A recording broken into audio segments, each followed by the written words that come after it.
অনেক বছর আগে বাগদাদ নগরীতে ইউসুফ নামে এক ধনী ব্যবসায়ী বাস করতেন। তার বিপুল ধনসম্পদ ছিল, কিন্তু তিনি নামাজ পড়তেন না, জাকাত দিতেন না, আর দরিদ্রদের সহায়তাও করতেন না। এক রাতে তিনি স্বপ্নে দেখলেন তিনি একটি অন্ধকার মরুভূমিতে পথ হারিয়ে ফেলেছেন। চারপাশে হাহাকার, তৃষ্ণা আর আতঙ্ক।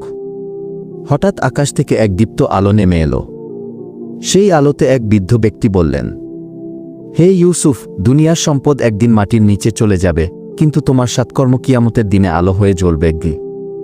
ইউসুফ ঘুম ভাঙার পর প্রথমবার হৃদয়ে এক ধরনের ভয় আর কাঁপুনি অনুভব করলেন। তিনি নিজেকে পরিবর্তনের সিদ্ধান্ত নিলেন। পরদিন তিনি তার দোকান বন্ধ রেখে মসজিদে গেলেন। নামাজ পড়লেন, আল্লাহর কাছে ক্ষমা চাইলেন এবং তার ধনসম্পদের এক বড় অংশ দরিদ্রদের দান করলেন।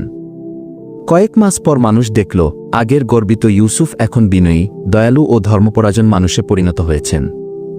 মানুষ তাকে নতুন নামে ডাকতে শুরু করল, নূরের ইউসুফ। দুনিয়ার ধনসম্পদ নয়, বরং তওবা, নামাজ ও সৎকর্মেই পরকালে আমাদের রক্ষা করবে।